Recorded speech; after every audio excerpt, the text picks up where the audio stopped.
This video contains spoilers on Better Call Saul up through and including Episode 6 of Season 5. So viewers, please be warned, the spoilers are about to begin. There are so many stars visible in New Mexico. You keep your goddamn retainer. You either do it right or you don't do it. But I want to do it. You're done. You are done! Where's Kaylee? She's in her room. She won't come out. She didn't eat dinner. Why? What happened? Mike! Hold up, Gramps.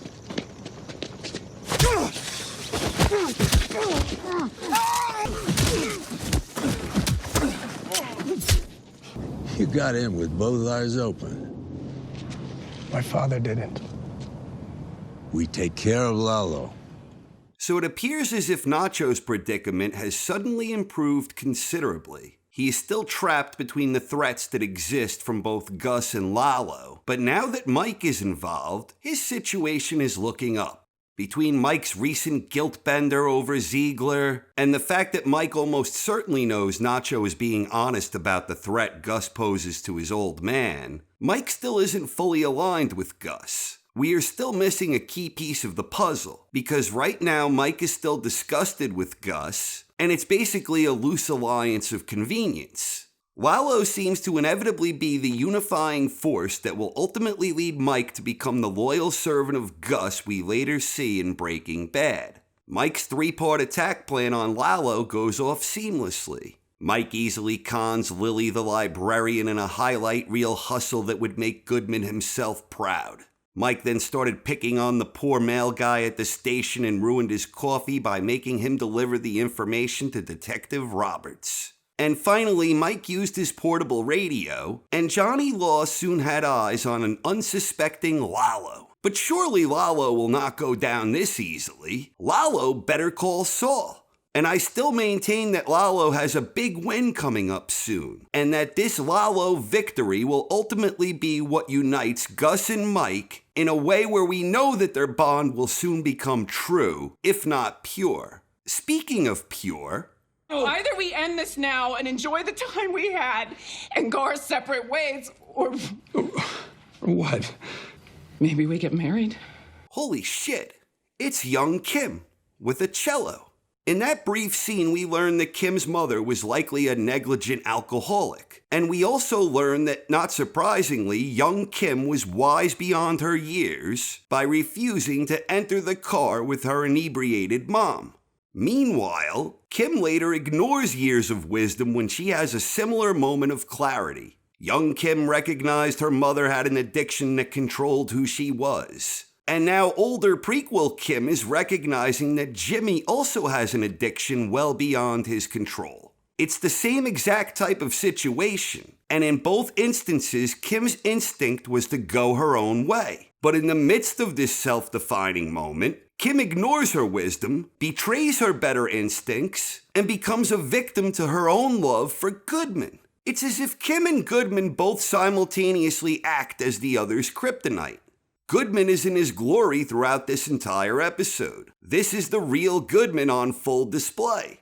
He's loving the hustle, he's absolutely loving it, and it's all coming so easy for him now. Goodman is several steps ahead of everyone, and he's all fired up for his two-pronged assault. First, there is the Mesa Verde smear campaign, where Goodman is absolutely delighted throughout every step in the process, and his directing prowess is nothing short of brilliant.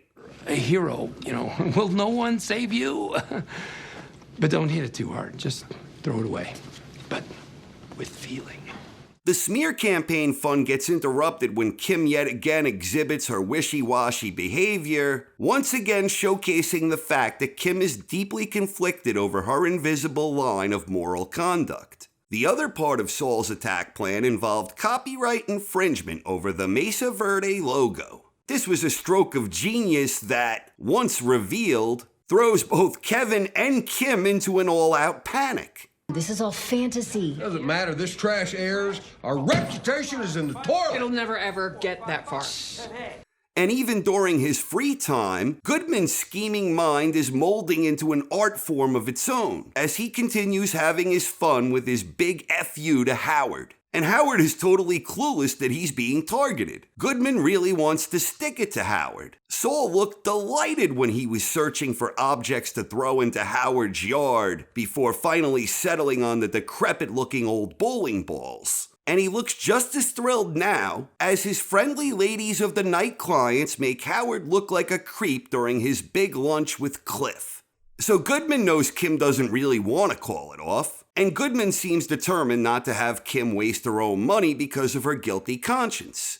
So Goodman once again protects Kim while also providing her with exactly what she wanted with his master plan. Goodman knows Kim is hurting because of her guilt over Acker, and she is also guilty over her bullshit denial when she confronted Rich. Both Acker and Rich called Kim out, and this made Kim uncomfortable. So being the dutiful boyfriend that he is, Jimmy finds a solution to all of her troubles. At the end of the plan's execution, Kevin folded and gave in to what Saul really wanted. Kim wasn't in on the scam, so her natural reaction worked like a charm, exactly as Goodman had foreseen. So Rich is none the wiser. Acker gets to stay on his land. Kim doesn't need to waste money out of her own pocket. Mesa Verde still gets to move ahead with their project, and Kim's hands are washed clean of the entire ordeal. Everybody wins, exactly as Goodman told her. Goodman knew full well that Kim wouldn't be particularly happy about all of this. Kim was, after all, the target of his scamming wrath. But he did it for her, even if it was in his own perverse, underhanded way. On some level, Kim understands this, but she is also horrified because she realizes, like her drunken mother, Jimmy is now helplessly addicted to his ways. He doesn't just like scamming, he's addicted to it. Even in his free time sending whores to embarrass Howard, this was just an afterthought for Goodman, and it's enjoyable for him. Sure, send some prostitutes Howie's way. Why not?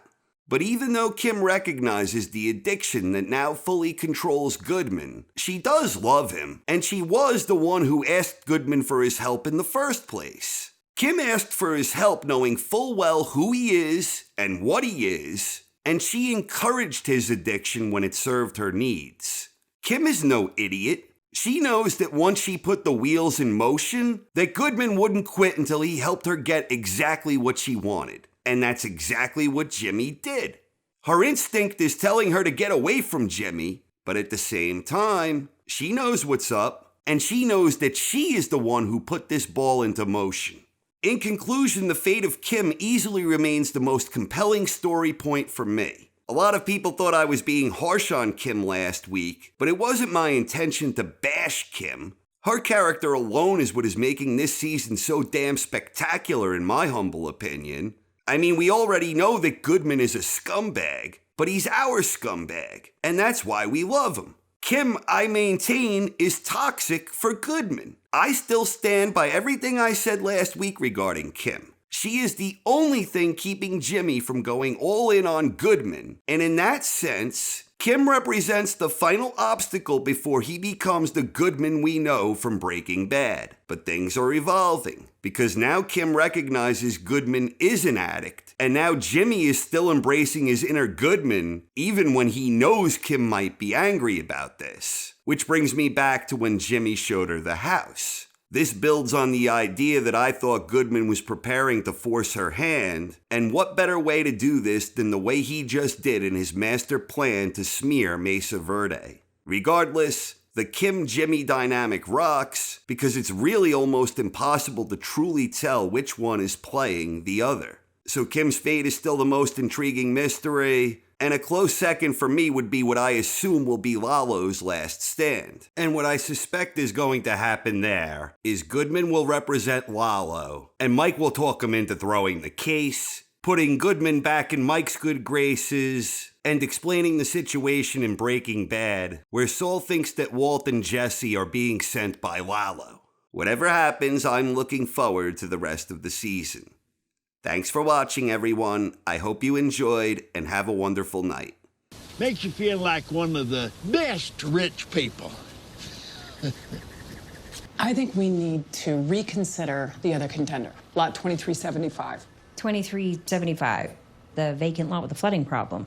I have a case in Tucumcari, and there's something I want to discuss with you. Then you put the full court press on Kevin to change sites. That doesn't work.